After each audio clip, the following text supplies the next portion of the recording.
Yeah, thank you. My name is Olha Voroshput. I'm an affiliated expert at the Ukrainian Prism think tank, and I'm covering South Asia, namely and actively India. So today you have your first topic, your topic lecture, your first lecture, and it will be about the foreign policy of India. And I would like to introduce our today's speaker, Dr. Swasti Rao. Dr. Rao is an amazing scholar, amazing also commentator. We often can see and listen and read her in Indian media, but now she also works as a international relations lecturer at the OP Jindal Global University in India. Dr. Rao is Associate Professor and Associate Dean Global Initiatives Department, if I'm not mistaken. And besides of that, she's non-resident fellow at Eastern Circles, Paris, and contributor to ThePrint media outlet in India. So Dr. Rao has her had a YouTube show, Worldview with Swasti. She has weekly columns, very actively also commenting on India-Ukraine relations, but also India-Europe relations. So she, more broadly, I think Dr. Rao will tell you about what she is doing, but also what is the most important, of course, will present today's topic, the foreign policy of India, how it is formed, what are its peculiarities, and so on. So Dr. Rao, the floor is yours, and thank you for coming today to us. Thank you, Ola, for such a kind introduction. I'm really touched and I'm very grateful for you to give me this opportunity because, as you know, and I think here everybody should know that I am really interested in Indian ties with Eastern Europe, and I study the theater very well. I also study the Russia-Ukraine war. So I know that what kind of pressure that Ukraine is withstanding for the last many years. So I am no stranger to your theater at all. And once I remember that one of my discussions, I said that Ukraine war should be an enabler of conversations that did not exist earlier. And even if they did exist, they were not so mainstreamed.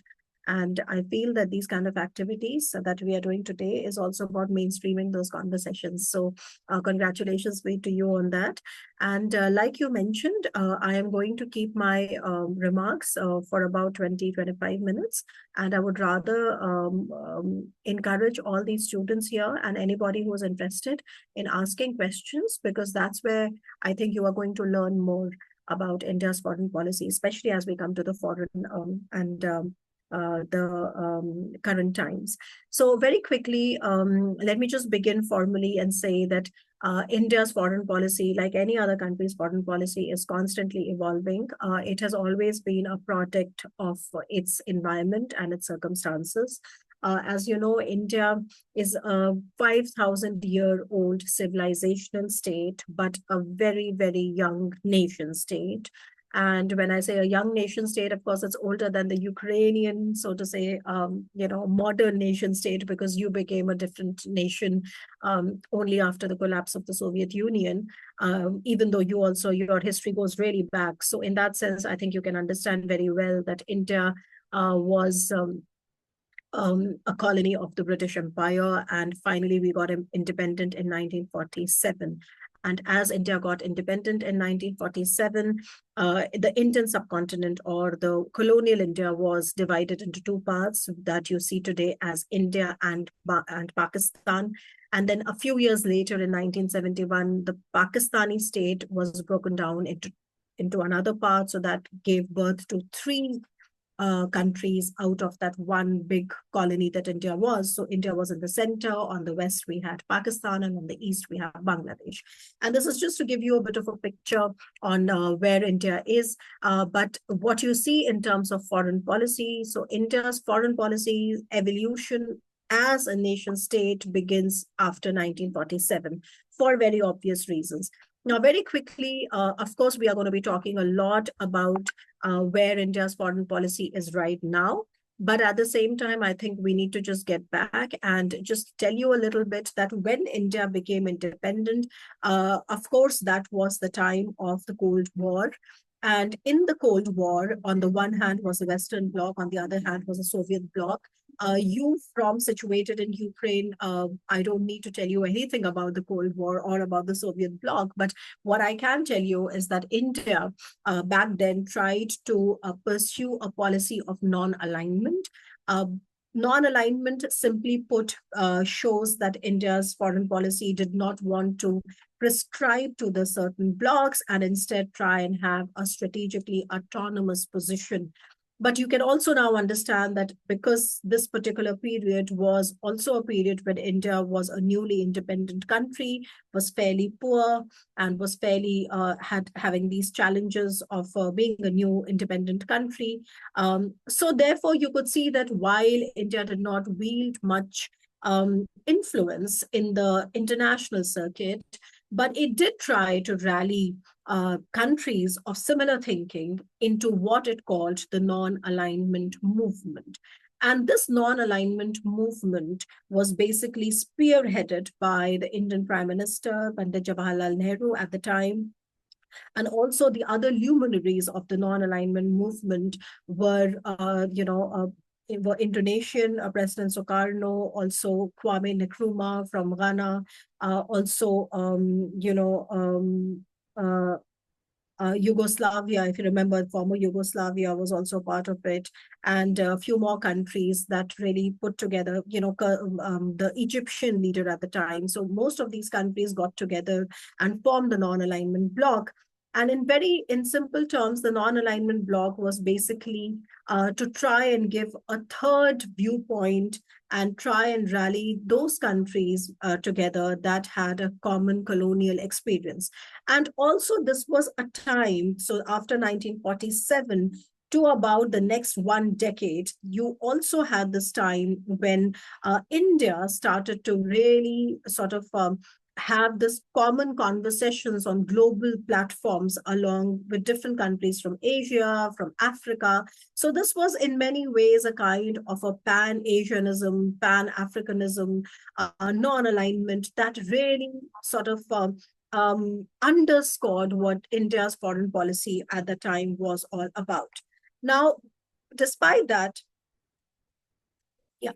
despite that, I think if you ask me, economically speaking, before I come to the main security issues, economically speaking, this was also a period when we were a very poor country, and we were trying to sort of have a more socialist model, not really aligned with the Soviet Union in any way, but trying to have a socialist model of how we looked upon as in terms of our economic capabilities, etc. But we remain to be a poor country. There is no doubt about that. Now, despite that, I think if you look at this particular period, so from about 1947 to about the early 1960s, if this period, very quickly, because I want to run you through the important periods of Indian foreign policy. In many ways, you can say that this has been the Nehruvian period, where the thinking and the politics and the personality, more than anything, of Prime Minister Nehru sort of dominated the political discourse a lot. And his approach was rooted, like I just told you, was the ideals of non-alignment movement, and also, like I said, pan-Asianism, pan-Africanism, etc. Now, and also we developed a lot of other foreign policy doctrines in this particular era. So we tried, under Nehru, Prime Minister Nehru, we tried to have congenial, good relationships with our neighbors. Of course, with Pakistan, things were different because we fought a war with Pakistan in 1948 itself. It was just 1 year after our independence. But when it came to the bigger neighbor, China, Nehru's policies were basically encapsulated in something called the Panchashila, or the 5 principles of peaceful coexistence. And this agreement with China, it was signed in the 1954, and it established mutual respect for sovereignty, non-aggression, etc., etc. And India sort of committed itself to peaceful diplomacy, etc., when it came to China. Pakistan, of course, was a different ball game because we had already fought a war in 1948, and that is the reason why the region of Kashmir remains so problematic for us. And I'm very happy to take questions on that later. But this Nehruvian foreign policy flavor, or this Nehruvian foreign policy framework, went through a radical transformation in 1962, because in 1962 we had a war with China. And 1962 war with China, at least in the history of modern India, remains to be the most crushing defeat that India has seen at the hands of, a neighbor. And in the war in 1962, it also came as a surprise. I would love to take questions, but I'll just tell you briefly that in the case of India, it came as a surprise because we were adhering to the Panchashila, or the 5 principles of mutual coexistence, with China. The real problem between India and China is an unsettled border. Indians were given a different map by the British, and Chinese were given a different map by the British. And there were regions that Indians claimed as theirs and Chinese claimed as theirs. And ultimately, things came to an extent where we had a full-fledged war, and a war where we were not prepared, and we had the most crushing defeat. Let me also here clarify to you that not a lot of people talk about it, but in 1962, the Soviet Union did not come to help India against a communist China. But that equation changed a few years later when we had yet another war with Pakistan, when Soviet Union clearly sided with India, and that also changed India's perception towards the Soviet Union in a big way. But anyway, 1962 marks a kind of a transformational moment for India, because India fought a war and lost a war. So obviously in the Indian national security discourse, this experience went a long way in determining what we needed to do. Now, in the post-Nehru era, which starts almost around 1964, when Nehru dies, you have a lot of changes in the Indian foreign policy outlook. You have, relatively speaking, more realist prime ministers who understand the dangers of falling too much into idealism. And there was briefly somebody called Lal Bahadur Shastri, and just 3 years after the India-China war of 1962, we had another war with Pakistan, which we won, although the Pakistani says that they won, and it's always a war of narratives between India and Pakistan. But coming back, from India's perspective, we had won the war, and after 65, there was also a period when Nehru's daughter, Prime Minister Indira Gandhi, became India's Prime Minister, and she was looked upon as a very strong personality. And then towards 1971, she also oversaw a lot of changes in military modernizations, etc., in the Indian, military doctrine, and a lot of other preparedness, etc. That was also the time, if you, in 1971, when the tensions grew between India and Pakistan over a breakaway state from East Pakistan that eventually became Bangladesh, that India supported. It was around that time that Prime Minister Indira Gandhi realized that she should not be repeating the mistakes made by her father, and clearly should have a treaty with a bigger power in order to get support. And because in the Indian subcontinent, the state of Pakistan was supported by the US against a Soviet Union influence, India naturally sided with the Soviet Union and signed a treaty in 1971, which was called a Treaty of Mutual, Peace, Friendship, and Cooperation. And in many, many ways, this was a watershed moment, because the 1971 treaty really changed India's perspective on national security and foreign policy collaboration, strategic partnerships. Also, it was 1971, after which not only was 1971 war won by India against Pakistan, but it also cemented the many, many decades of dependence that we started having on Soviet Union for our weapons, for our political support, etc., etc. Because that was the Cold War period, and you can understand very well that if our biggest enemy was supported by the United States, naturally we sided with the Soviet Union, even though we never really joined the Warsaw Pact or any of these, formal treaties, apart from the fact that we had a bilateral treaty. Now, very quickly, this particular period saw major transformations in India's security outlook. It was in 1974 when India, for the first ever time, tested nuclear technology. Again, the collective West put sanctions on India, except for France. That remains to be a very, very important strategic partner to India, precisely because it went against the Western alliance to stand by India. But apart from France, everybody sanctioned India. And that was also a reason why India grew closer to the Soviet Union. Now, after 74, of course, things also started to change a little bit. India, after winning the war in 1971, had entrenched itself and had established itself as the preeminent security player in the South Asian region, of course, as Pakistan was broken into two parts, etc. And then you had the era of, by the way, then Mrs. Gandhi lost her life over a different reason, which was the separatism in India. And there is a particular community at that time in the 80s, the Sikh community, where the Prime Minister Gandhi had done a crackdown on, and that became very infamous. And ultimately, she was killed by one of the members of that community. She was assassinated. And after her demise and after her death, it was her son that became the prime minister, a very popular prime minister called Rajiv Gandhi. And Rajiv Gandhi also had his own way of taking the country forward. So while on the one hand, he wanted to modernize India's economy, he wanted to modernize India's military. It was during his tenure that you also saw a kind of a relative thaw between India and United States relations, because like I said, his mother was completely on the Soviet side. And it was him in 1985 that he visited the United States, and he eased the Cold War tensions, and he enhanced economic relations, etc. Now, very quickly, I want to come back and connect more to the present times. After Prime Minister Gandhi, Prime Minister Rajiv Gandhi, in the decades of 90s, as we enter the decade of 90s, a lot of things changed world over.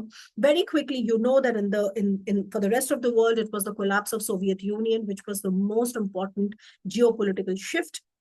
In India, it was a transformative moment too, but not because of the collapse of Soviet Union only, but because of an economic crisis. And we were in the middle of our biggest economic crisis.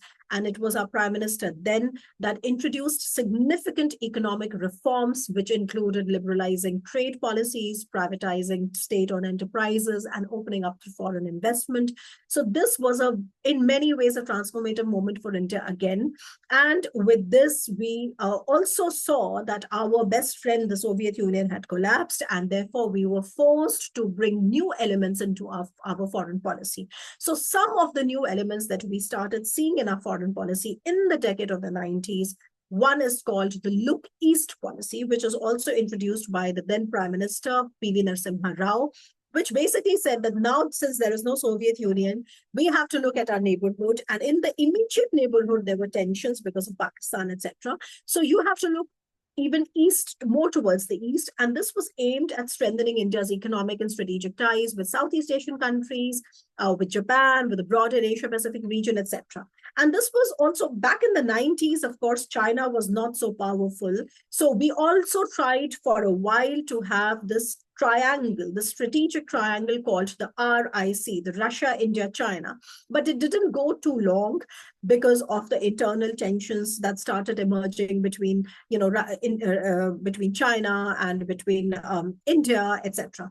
But do remember that in the 90s, we had a Look East policy, and we had something called the RIC. And RIC is important because, not because for RIC. RIC is important to know because that is from where BRICS is growing. So when the BRICS, arrangement came, it built on the logic that was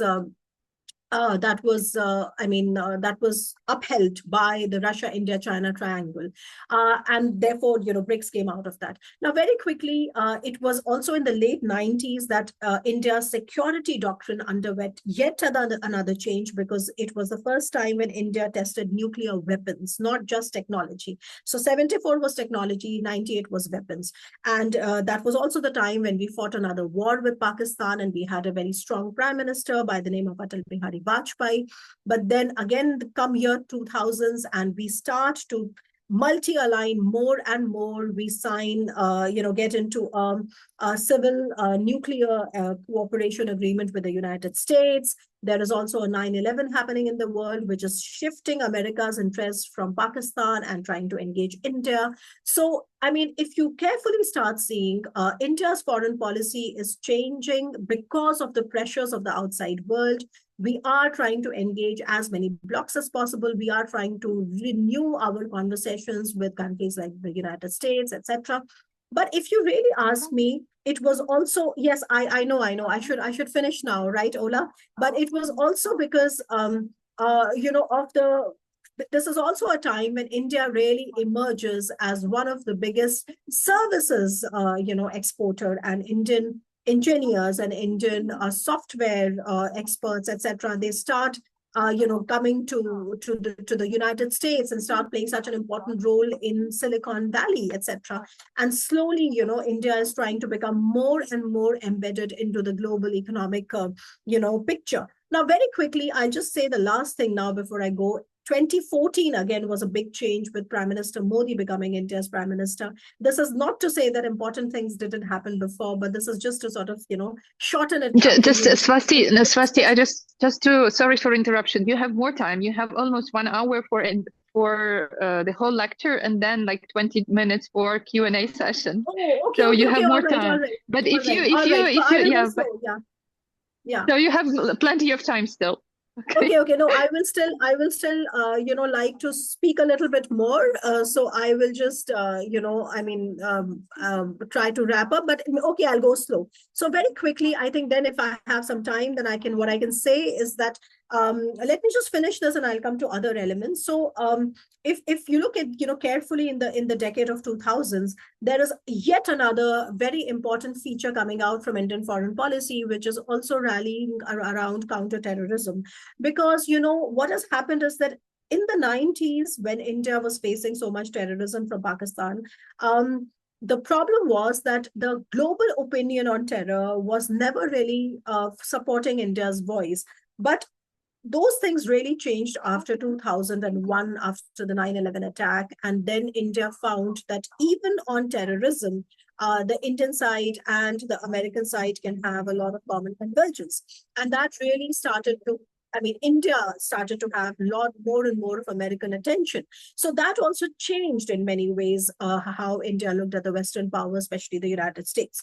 But please remember that the Indian bureaucracy, the Indian strategic community, the Indian military continue to rely on the Soviet era equipment. Something I have not yet touched, and I will come back to it separately. But I'm just trying to tell you that even though the geopolitical environment was changing and India was also changing, but at the same time, you do see that there is a certain continuity when it comes to a certain, relationship to be preserved with earlier the Soviet Union and then Russia. And of course, I'm going to talk about how Russia was successful in completely appropriating the Soviet Union identity, because Soviet Union was not just Russia. Soviet Union was also Ukraine. Soviet Union was also other countries. But somehow Russia completely appropriated that identity, and the Indian side accepted it completely. And not just the Indian side, I think the whole world accepted that. So we will talk about the implications of that as well. But just coming back, like I said, that during the Manmohan Singh era, after Prime Minister Vajpayee, which also showed the testing, that, like I said, of India's, nuclear weapon, during the Manmohan Singh then tenure, who became the next Prime Minister for about 2 terms, almost, which means almost 10 years, I think we also saw a lot of advancement of India's foreign relations. And I also mentioned the United States, because in 2008, the India and the United States signed a civil nuclear agreement, which was considered a major significant milestone. And it kind of integrated India into the global nuclear order as well. Because remember, it was the same United States that had earlier in 1974 and then in 1998 sanctioned India. So this was pretty much a turnaround. Similarly, Manmohan Singh's policy of look east, right? It got more activated as Act East. And Act East started focusing on strategic engagement with the Asia-Pacific region, or the Indo-Pacific region. Back then, there was no Indo-Pacific, but then still it was referred to as Asia-Pacific. And this is also a period when India started signing a lot of free trade agreements. Their first free trade agreement came with the ASEAN countries. Then slowly we signed more free trade agreements, etc. But let me just spend some time on the Modi era, which is like the last 10 years, which are very important for where India's foreign policy is going. And I'll just spend some time over it.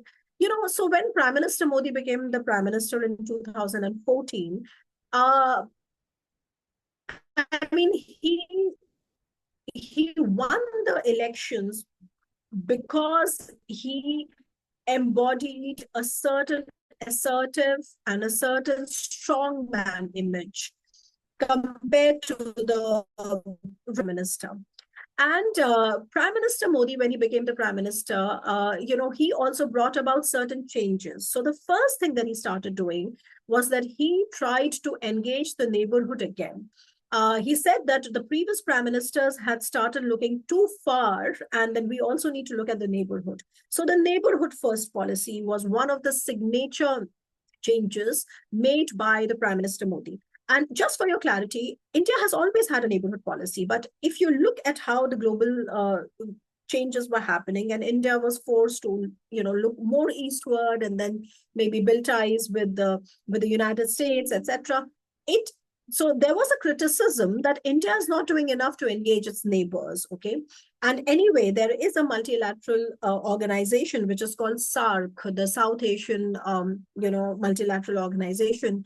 But it doesn't work because we have India and Pakistan there and we always keep fighting. So it doesn't work. So the idea was that let's try to have a renewed engagement of the neighborhood because yes, there is terrorism, there is this, there is that, but then India has to have a stable neighborhood.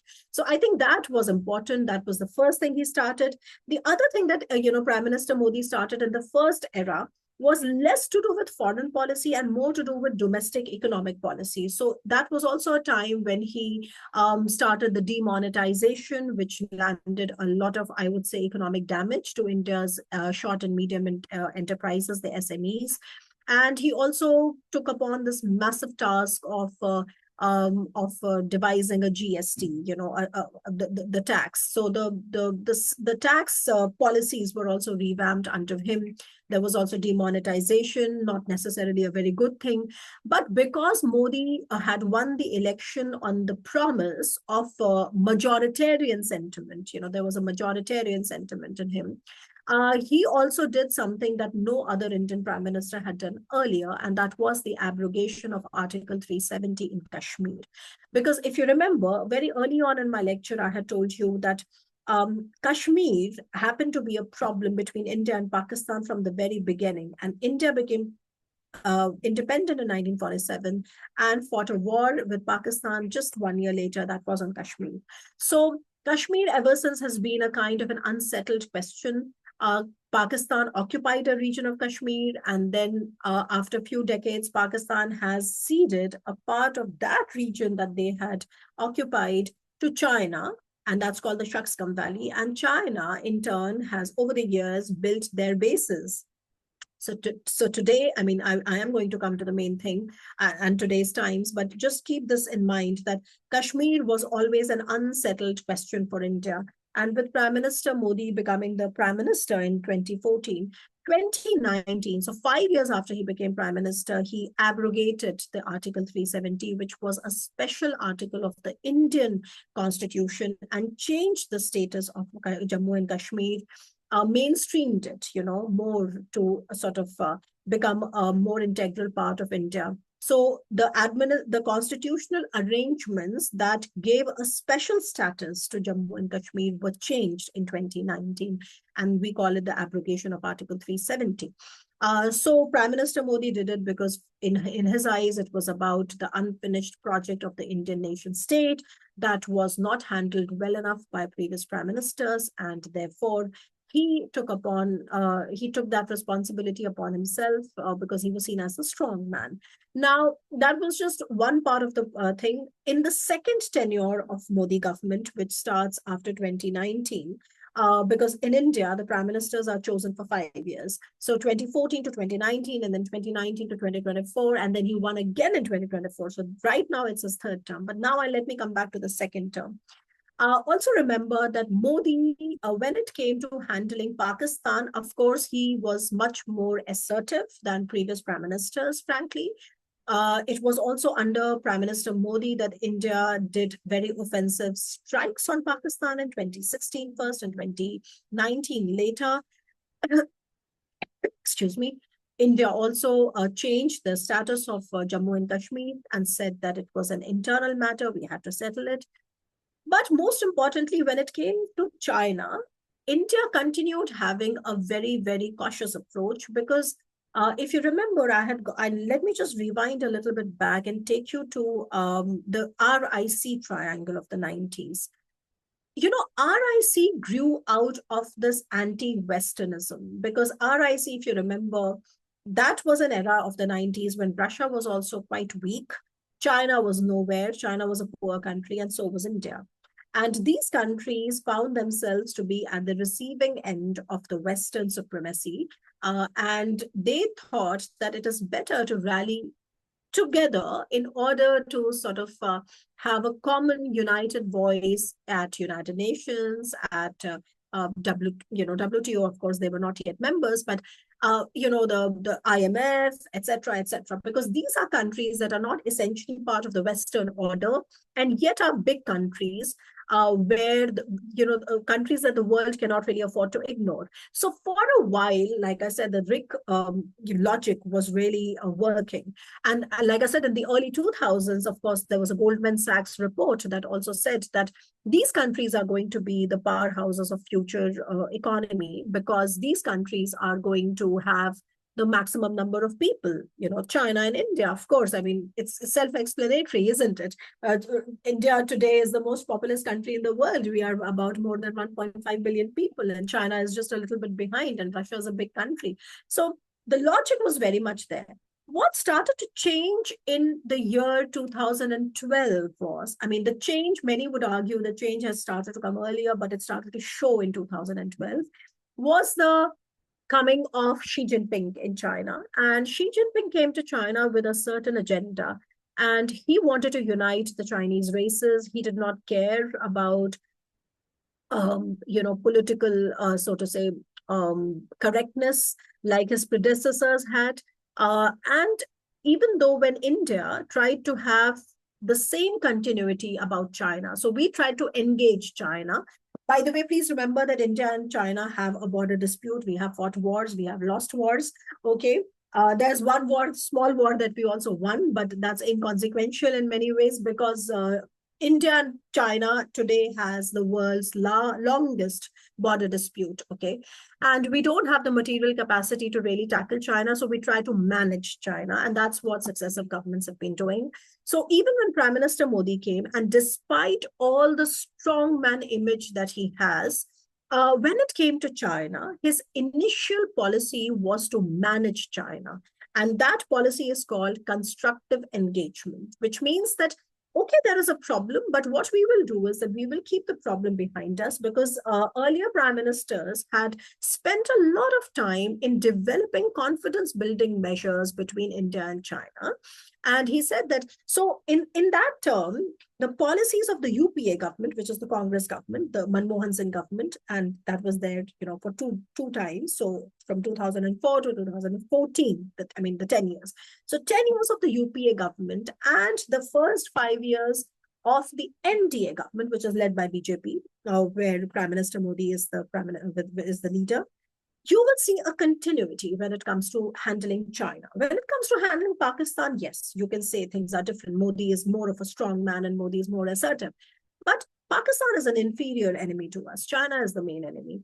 So around then, the overwhelming way to manage China was to constructively engage it. So do more trade with them, get their investments, etc. Unfortunately, none of that worked when in 2020, China attacked India in Galwan. Galwan is one of the regions that is a contested region in the northern side of the LAC, which is our border. It's called the line of actual control.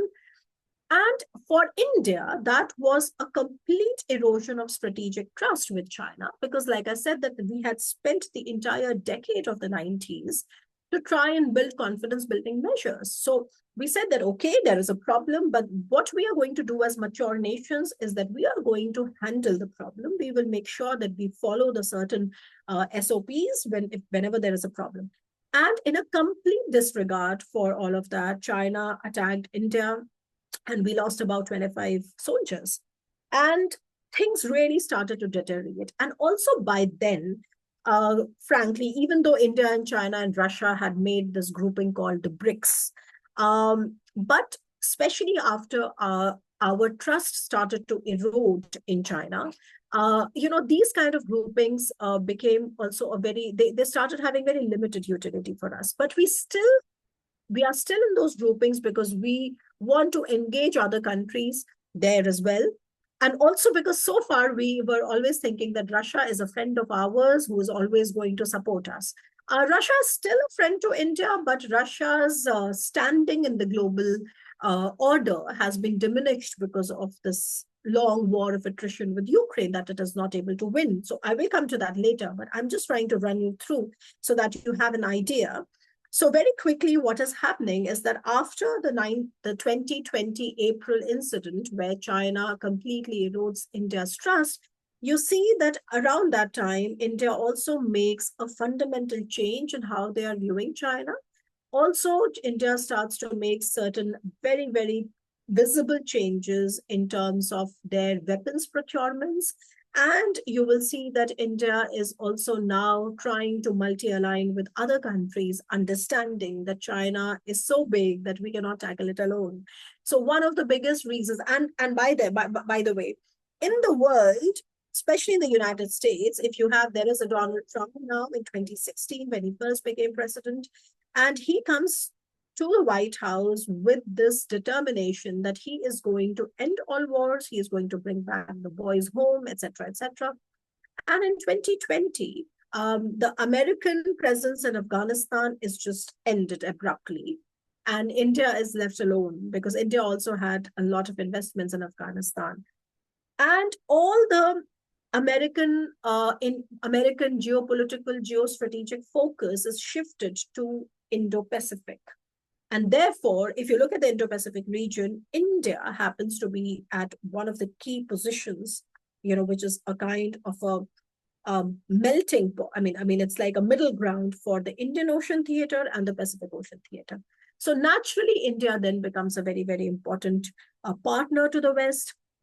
Also, please remember that under Xi Jinping, who is having a very different approach of how he looks at China and at China's place in the world, he also starts to show this wolf warrior diplomacy where he is unilaterally changing the status quo in the South China Sea, which is also home to world's most important and busy sea lanes of communication, like the Malacca Strait, the Sunda Strait, etc.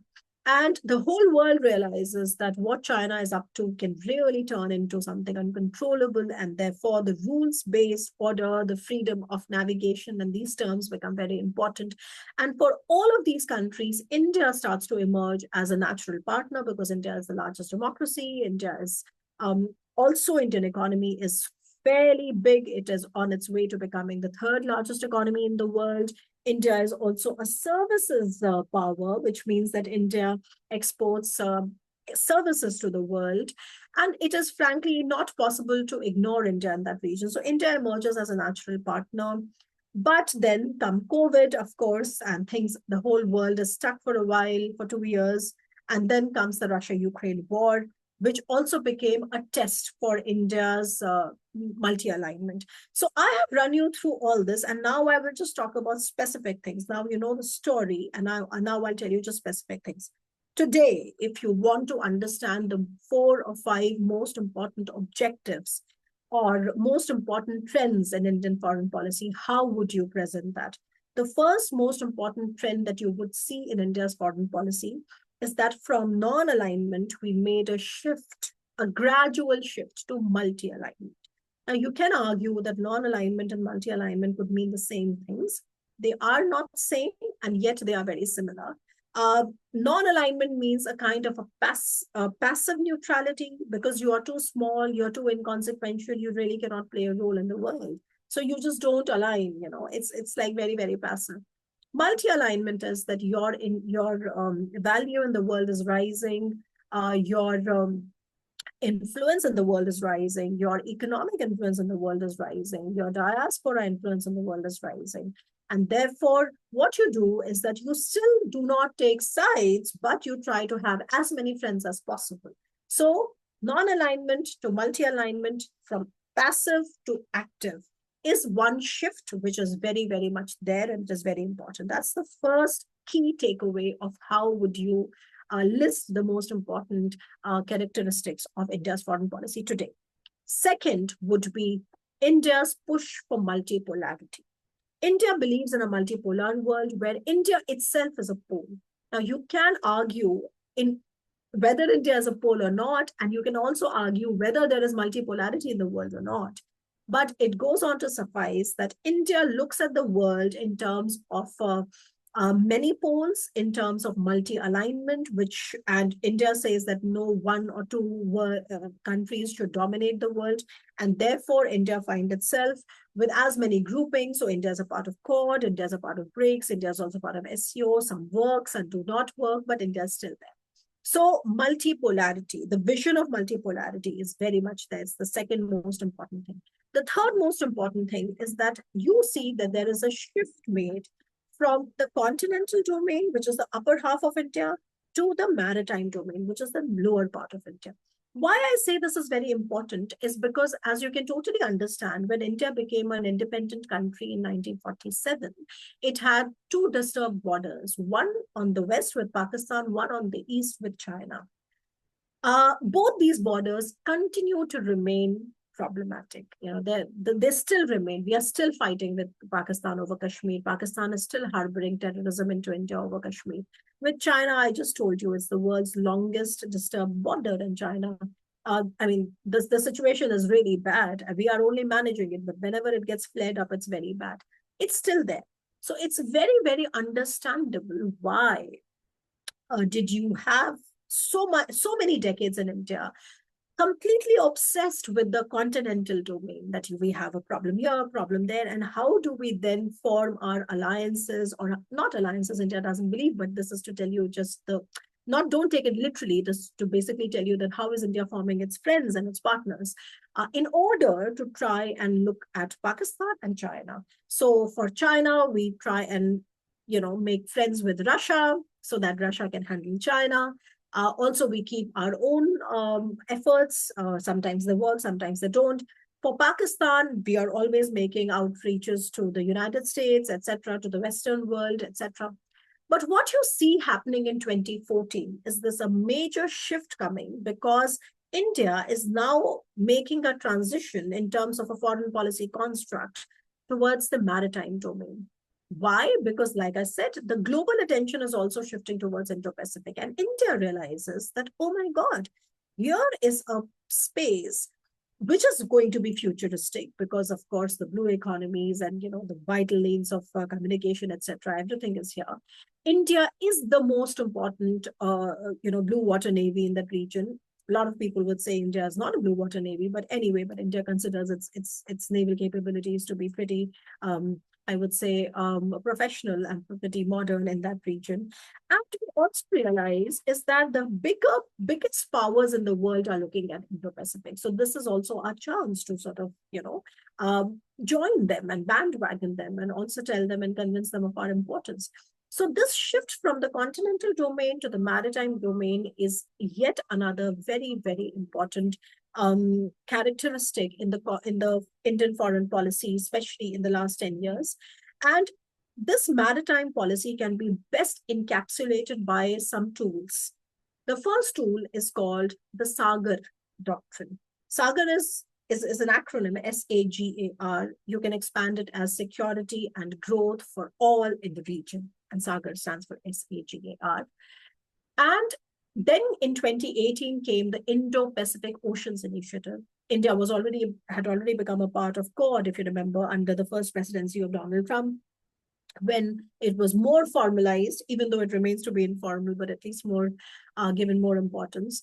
So then came the Indo-Pacific Oceans Initiative, and then India started to really double down on engaging the different countries. So there is a whole host of tools. We have the Indian Ocean's Naval Symposium, the IONS. We have the Indian Ocean Rim Association, or the IORA. We have the Information Fusion Center for IFCIOR, which means Information Fusion Center for Indian Ocean Region. Which is based in Gurgaon, where we have 40 countries as members. Okay, that is also a tool. Similarly, we have CORD now, which is in its own way, it's a kind of a tool. So we developed lots and lots of tools to engage the important regions, the important island states of the Indian Ocean region and Indian Ocean theater, knowing that we are at the center of it and the whole world is looking at here. The whole world is trying to do this. And if we don't do it, China will come and completely take over these countries by way of its cheap loans and all that. So shift from continental to maritime. The next one that I have to say is that India realized that it has severe weapons dependence on only one source, which was Russia. And because now you have an idea of what happened in 1971 when we fought a war with Pakistan, and when then Prime Minister had signed a treaty with Soviet Union. And after 1971, for many, many decades after that, India was basically buying all its equipment from the Soviet Union. Okay, so most of India's basic platforms were all Soviet origin.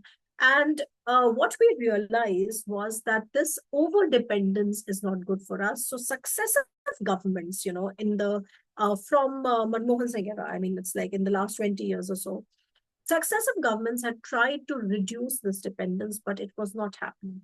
It was only in the Modi era that very, very clear steps were taken to reduce the dependence we have on Russia.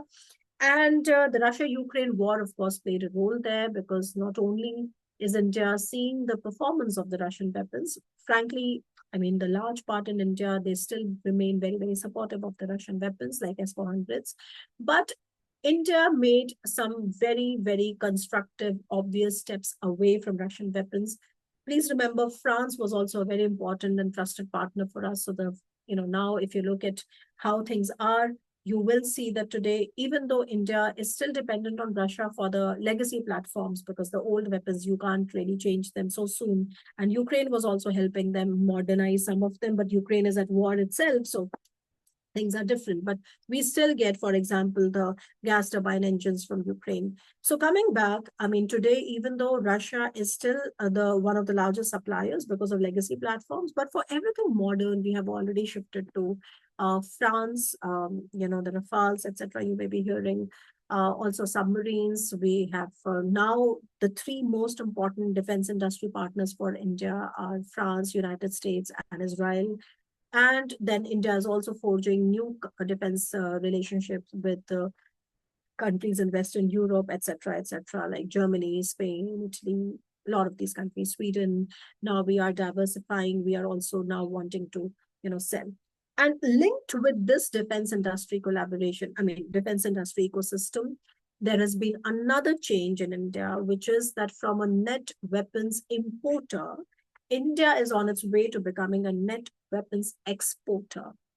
And that has been one of the stated goals of India's Ministry of Defense. And you would be surprised that one of the biggest, in fact, the biggest market for our weapons platforms-wise is Armenia. So like our rockets and our, a lot of things, our air defense systems, we send to Armenia, tanks, etc. Whatever we make, we send to Armenia. That's like platforms.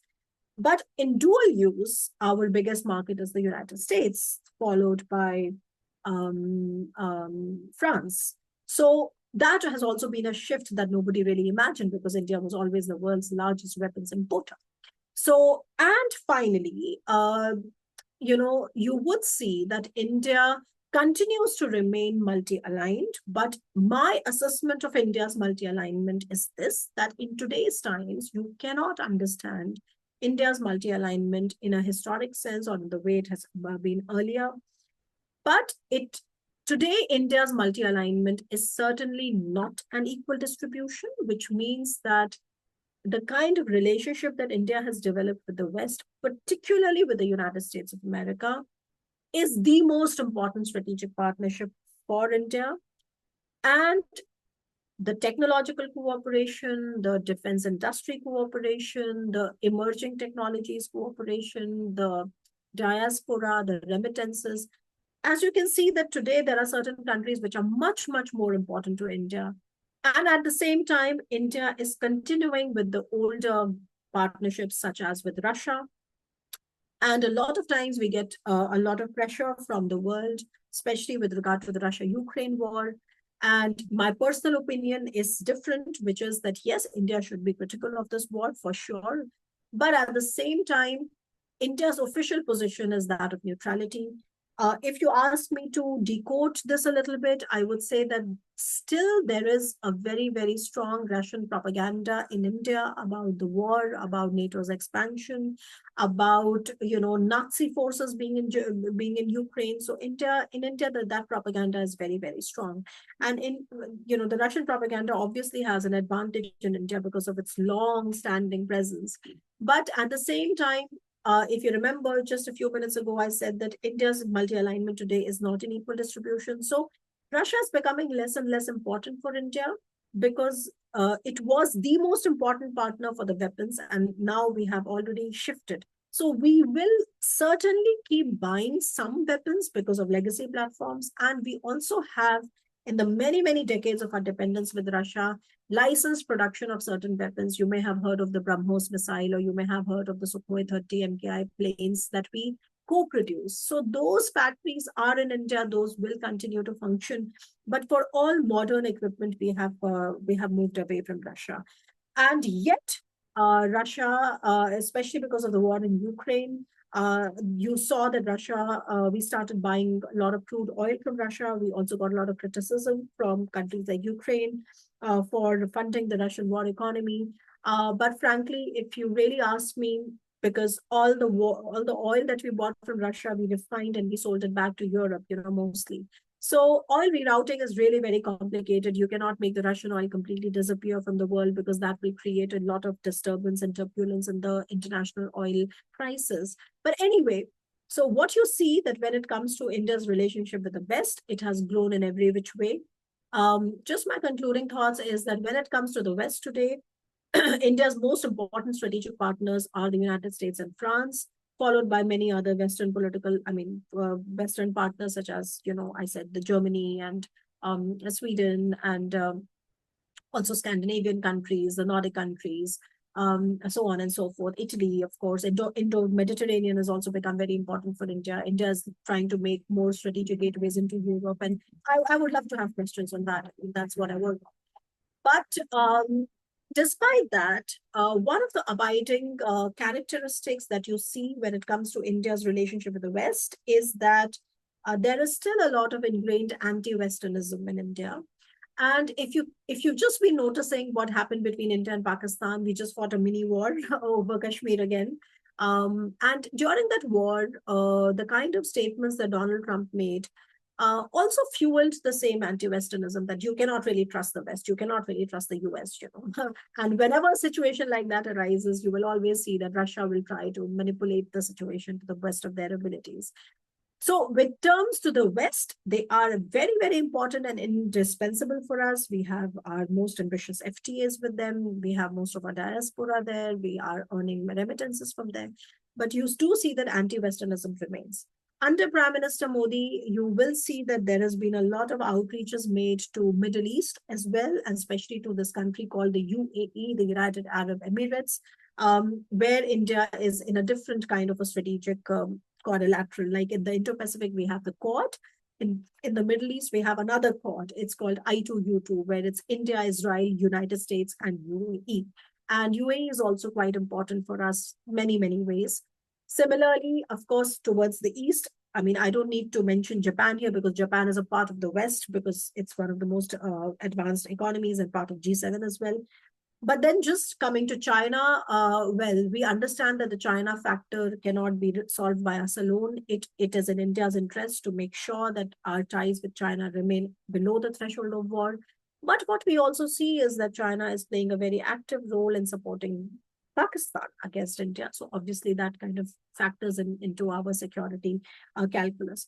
And when it comes to Russia, I would say that even though India's bilateral relationship with Russia still operates in a lot of goodwill and really rooted in a lot of, sense of history and nostalgia and a lot of strong Russian propaganda. Of course, I study it, I know it very, very well.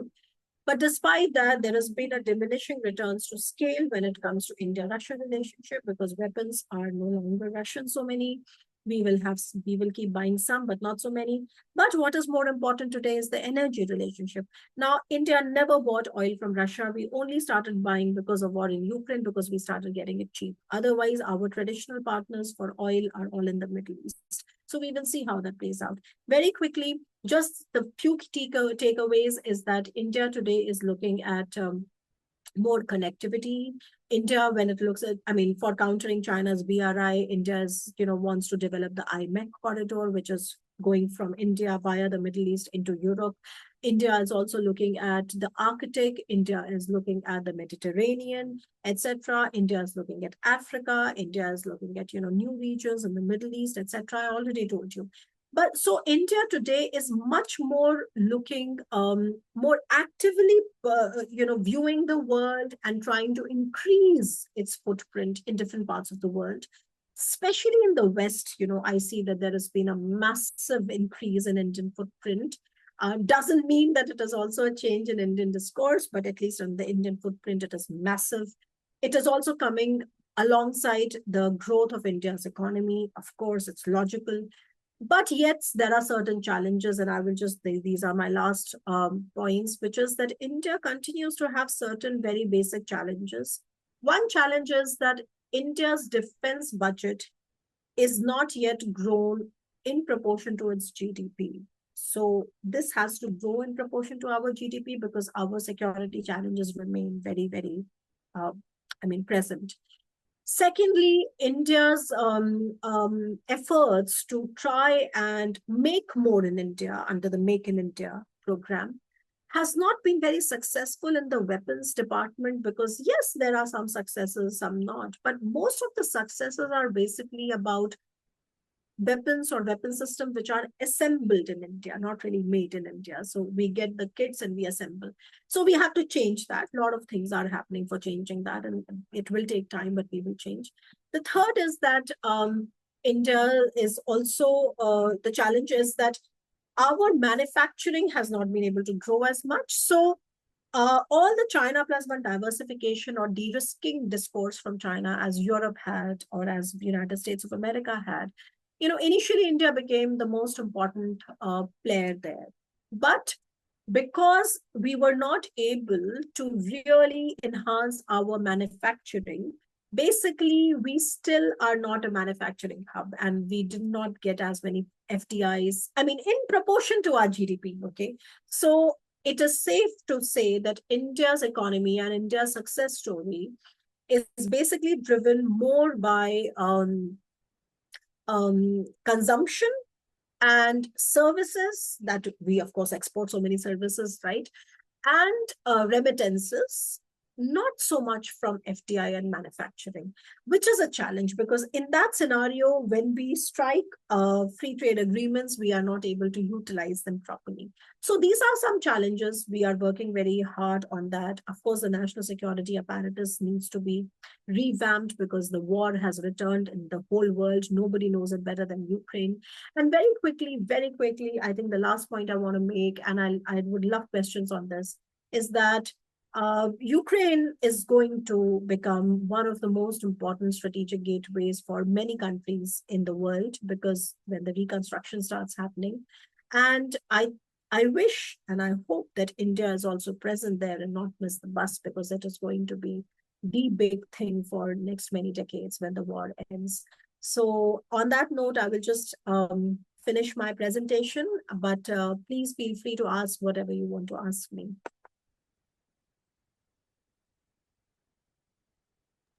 Okay, dear participants, as we did during the previous lectures, please raise your hands or write your questions in the chat of this meeting.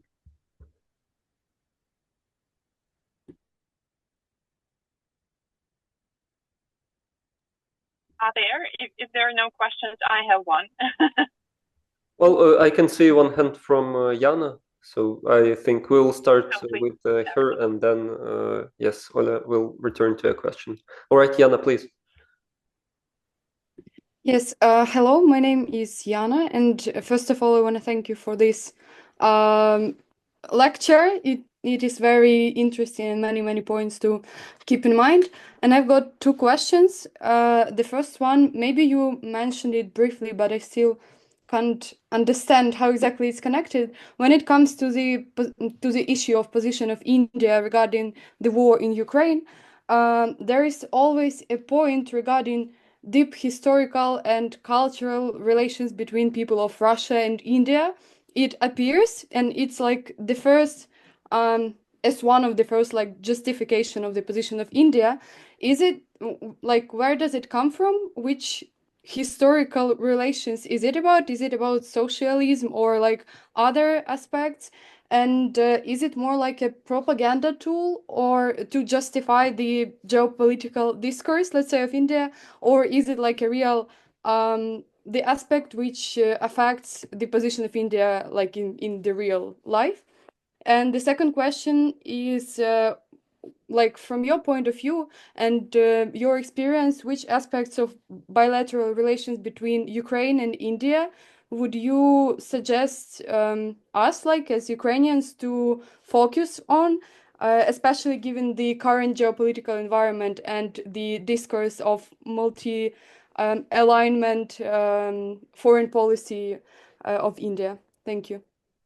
Okay, Yana, those were both brilliant questions. Let me just take it one by one so that, I mean, I don't really, I'm able to give the right time to each one of you.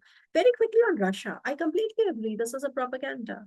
This is completely propaganda. And a lot of people now are sort of recognizing it. I said that Russia has been able to completely appropriate the Soviet legacy. Okay, Russia was not the only part of the Soviet Union. I mean, in the early days of India's nationhood, when we became independent, many of our developmental projects were done by Ukrainian engineers because Ukraine was also part of Soviet Union. But nobody talks about that because Russia has been very successful in sort of capturing the minds of the Indian intellectual class, the Indian media, the Indian bureaucrats.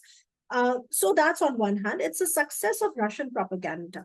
But also understand that this propaganda became successful because there was already an ingrained anti-Westernism in India, because the West did not stand by India. They were colonizers. So there was a natural disdain. Oh, you colonizers. Number two, it was also, like I said, in the 70s, then in the 90s, late 90s, the two times that India tried to first test the nuclear technology and second time test a proper nuclear weapons, the collective West put sanctions on us. And if you understand Russia, I'm sure you understand Russia much better than I do. Russia is always looking for these kind of geopolitical situations where it can forward and reinforce a certain demonization of the bad West. Okay, saying that this is the reality of the West. Okay, it will never see you grow. It will never let you grow.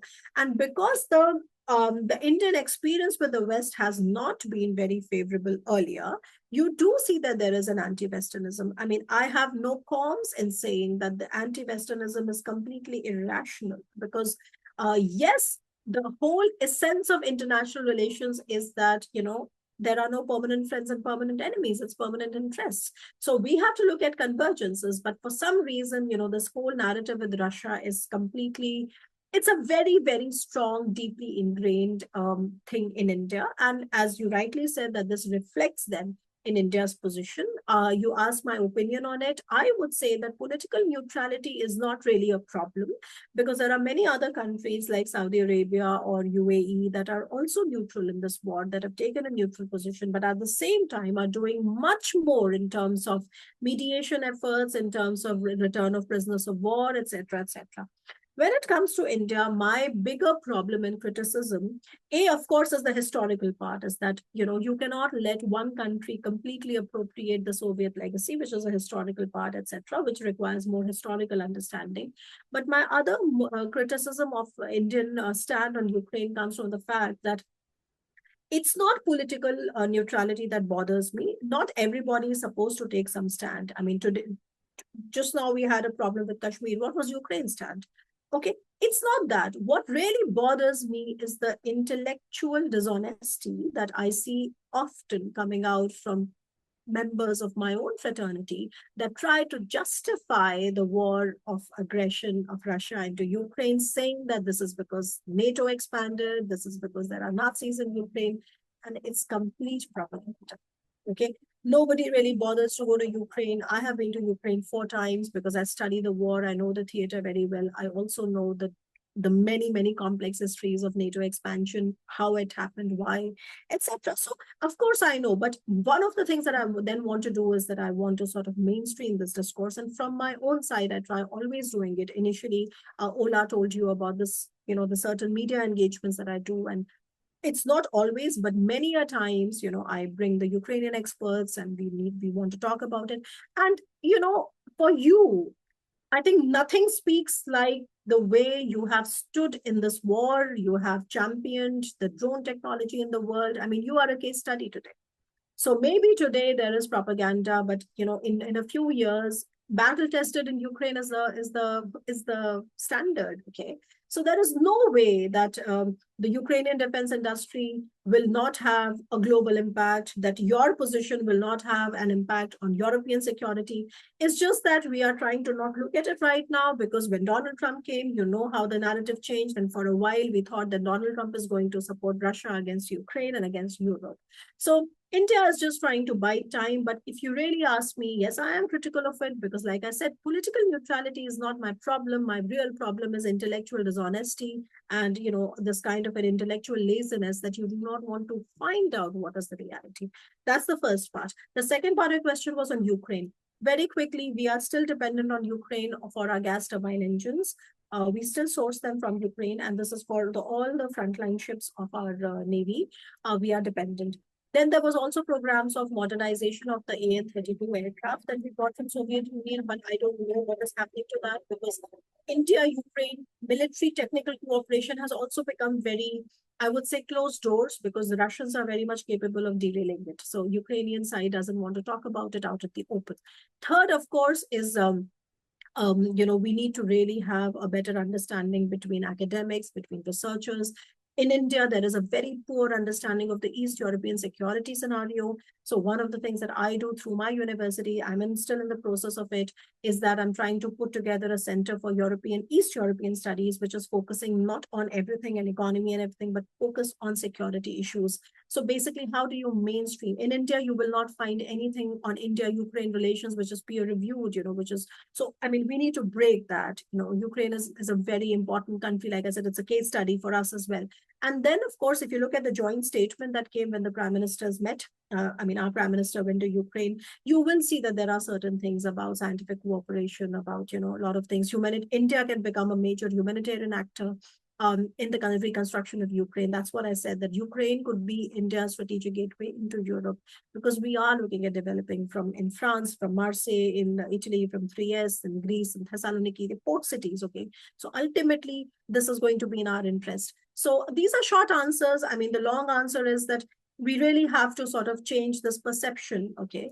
And this is not easy. This cannot be done in 1 year, 2 years. You really have to put together a generation of scholars that really truly understand what Russia has been up to. Okay, so I'm not saying that there's nobody like that, but yes, like I said, the Russian propaganda remains to be strong, and that is my problem, because we are an independent country and should have an independent stand. Thank you. Yes, Alexander, please. Yes, thank you so much. I have a question. Like, as I understood, maybe I'm wrong, so you will say that I'm wrong. But as you mentioned, the BRICS was the idea for India, for this triangle between India, China, and Russia, and also it was in the way to the idea that, like, to increase this codependency between India and China, so there will be no more conflict. So my question is, so like after 2020 and India-China clash that you mentioned, and after all this BRICS expansion, whereas nowadays it's also Pakistan here, Iran here, other countries. So what is the view in India on the BRICS and its and the role of this organization like nowadays? Thanks for the question, Alexander. Now, very quickly, there was one thing that I did not find time to touch upon during my presentation, and I'm happy you asked me because this will also set a lot of things in perspective for you. Sorry. One of the reasons why India remains to be in such groupings, which are essentially having a non-Western character, sometimes even an anti-Western character, if you look at the SCO, which is Shanghai Cooperation Organization. You know, India and China compete for the leadership of the global South. Now, when I say this competition that we have with China, when it comes to who is the leader of the global South, in India, this is coming from our non-alignment days, when we were championing the Pan-Asianism, Pan-Africanism, etc. The problem was that unlike China, that became very rich very quickly because of its policies, economic policy, and its economic miracle. Of course, when it became the part of the WTO and became a very active member of the globalized community, became the world's manufacturing hub. India has reputational advantage to engage the global South countries, but doesn't have the money to do so. On the contrary, China comes up with this alternative way of cheap loans through BRI projects, etc., where those loans are not attached to conditionalities. You don't have to be a democracy. You don't have to have a human rights record. You don't have to have a certain kind of record for your minorities, etc. I mean, there are no conditionalities attached. And many of the countries in Global South are not really democracies. So it really suits their political agenda to get into the Chinese loaning system. From India's perspective, these organizations, the BRICS or the SCO or the G77, there was a time when there was a group of 77 countries, all Asian African countries that used to rally together in the United Nations also. It becomes a kind of a platform to keep engaging these countries, because another thing that I'll just add here, it is one of the stated aims of the Communist Party of China to contain the rise of India. They look at Asia and Indo-Pacific, they call it Asia-Pacific, as unipolar. We look at it as multipolar. From China's perspective, China is the only leader there. Everybody else is a follower. That is unacceptable to India. But India doesn't have the money to do so. So one of the reasons why India's convergence with the West has grown over the years is also on the factor of China. But one of the reasons why India continues to be in BRICS and SCO, etc., is because it doesn't want China to completely usurp that space. Because what we have seen is that whenever there has been a power vacuum in our neighborhood, like America left or Soviet Union left, when Afghanistan in the 1979, etc., that vacuum was always usurped by China. And today, if you look at India's neighborhood, I wish I could show you the map, but if you just go to even Google it, if you look at India's neighborhood, except for a very, very tiny country called Bhutan, every single of India's neighbor has already signed up for the BRI. So what India does is that by way of pushing back, India knows that it cannot really win a full-fledged war. So you have to keep it below the threshold of conventional war, keep engagement on, and yet be sure that you are at these platforms, because so many countries of the developing world come there, because they want loans, because they want their voice, etc. And they genuinely trust India because India's rise has not been destabilizing. India has never attacked the country, never. Okay. So India has reputational advantage, but India doesn't come with deep pockets. So what do? Instead of just leaving it, India understands that it is better to keep engaging these countries so that they don't completely fall into the lap of China at a time when China is encircling India. That is the question of the value that India derives from being a member to these groupings. Unlike what you think, there is nothing called a BRICS currency. It is a Russian propaganda. India will never sign up for the BRICS currency. It doesn't mean any sense because why would India do anything that strengthens the grip of Chinese yuan on de-dollarized trade? I mean, the de-dollarization is not leading to a rupee getting strengthened, right? It is getting to the yuan getting strengthened. That's against India's interest. So BRICS currency and everything is a complete Russian propaganda. You know how Russian propaganda works better than me.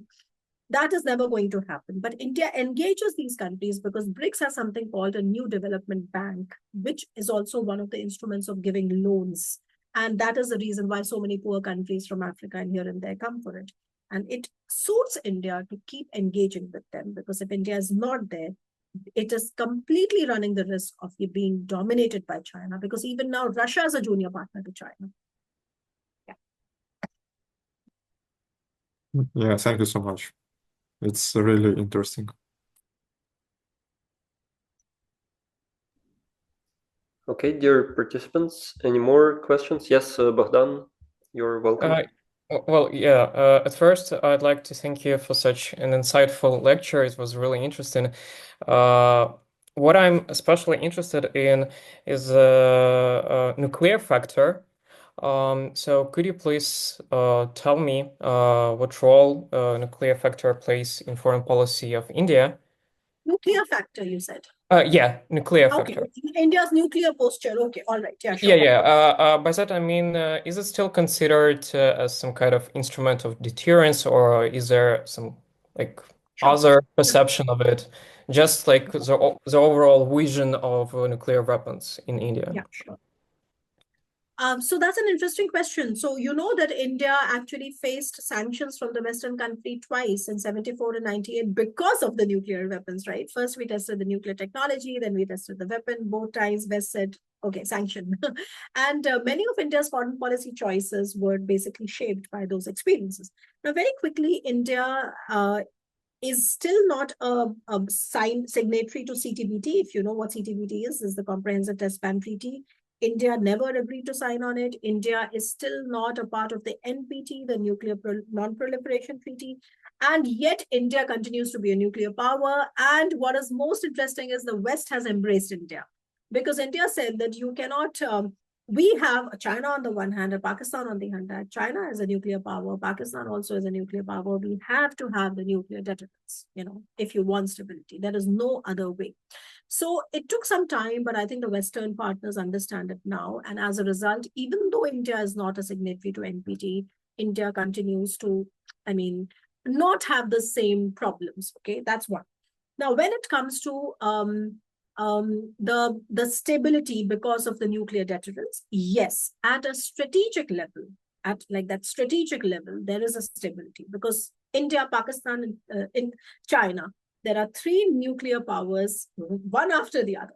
Okay, it does at a strategic level gives us a stability. But does that mean that below the level of the strategic level, there are no wars? Of course not. We just are in a war with Pakistan right now as I'm speaking to you. So the whole world understands that nuclear weapons, it's one thing to have nuclear weapons and it's another thing to really use nuclear weapons. Nobody, no country in the world has used a nuclear weapon after 1945. And in many ways, here in India, we have seen how many times Ukraine has called the nuclear bluff of how Putin is constantly saber-rattling. So even though it remains like a final kind of a fear in everybody's minds, but the truth of the matter is that it doesn't make any sense for any country to use a nuclear weapon because India has the deterrent capabilities. India has the second strike capabilities. In terms of policies, very quickly, India believes in a no first use, which means that we will not use it. But if they are used against us, we are going to, retaliate. But like I said, that's like the theoretical part of it. We have, of course, we have all kinds of nuclear deterrents. We have, missiles, we have submarines, we have everything. Like that. But like I said, that it doesn't mean to say that there will be no wars. Maybe at a strategic level, no, but below that level, we have wars all the time. Yes, and mostly from the side of Pakistan. And today, having nuclear weapons, frankly, Bodan, doesn't really help the gray zone. That's what right? The gray zone warfare, the gray zone destabilization that we have from China, the gray zone destabilization that we have from China via Pakistan, and also recently, things changed in Bangladesh as well. So we have a lot of destabilization from there. It doesn't require any nuclear threshold to be crossed. So the fact that you have these three nuclear powers means that strategic level, there will be no conventional war. But below that, there is always destabilization. So it's not a good thing. And it means that we need to really spend a lot of money on acquiring gray zone capabilities. India doesn't really have that so many right now. And that is why we are also so reliant. And sometimes we really feel that we are behind the curve when it comes to gray zone capabilities. Okay, thank you. That was really interesting. Thank you.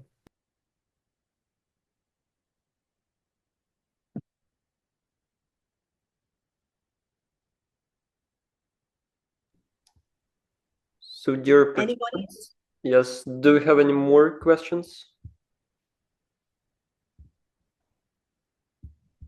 Well, if you need some more time to think about that, perhaps Olga could ask her question that she told about. Ola, are you here? Yes, I'm here. And just coming back because Swasti, you were mentioning about the terrorism and the terrorist threat, and I just have one question concerning how much the terrorism threat is influencing the foreign policy of India, especially taking into account the Pakistan is the hub for the terrorist organizations, and also Pakistan-Afghanistan border and so on. If you can elaborate on that and how much it influences nowadays foreign policy in India. So, well, Ola, this, So this very much connects to the answer that I was just giving to Bodan, which is that yes, at a broader strategic level, of course, there is stability. South Asia is not going to land in a nuclear war-like situation. But does that mean that it means no instability, or it doesn't mean any conflict below the threshold of that war? Of course, we are seeing. In fact, nuclear is a very, very serious term, but even conventional war, there is very less likelihood that we will see a conventional war between India and China. We saw limited wars. We saw in 2020 what happened was a limited war. What happened recently with Pakistan, with Operation Sindoor after the terrorist attack, was also a limited war. So in that sense, of course, there is a lot of destabilization around India. I just told when I was answering Bodan's question that right now India is facing a three-front destabilization. India is also facing a lot of these, the need to really revamp the gray zone hybrid, so to say, capabilities that we do not have, electronic warfare, surveillance. These are things, spy satellites. We need to protecting our critical infrastructure. It's pretty much the same, when you have on the eastern flank of Europe, when you have in the Baltic Sea, when Russia is constantly cutting in with China, the Baltic Connector pipeline, or what happened to Nord Stream, etc. You know that very, very well, okay? And Indo-Pacific here is also very susceptible and very, very vulnerable to all the disruptive technology. And it is also home to so many cables and critical infrastructure. So, well, India cannot do it alone because there is no Asian NATO. There is nothing called an Asian NATO here. And there will never be an Asian NATO because countries of the region do not want to take sides between the United States and China. So then it opens a space for more collaborative frameworks where you will keep things not very formal, but at the same time not focus on hard military capabilities, but focus more on the gray zone. And one of the key works that I do and I pursue, one of my research themes, is that how can India and Europe then converge, because Europe has a lot of experience by way of, the Baltic Sea destabilization and all that.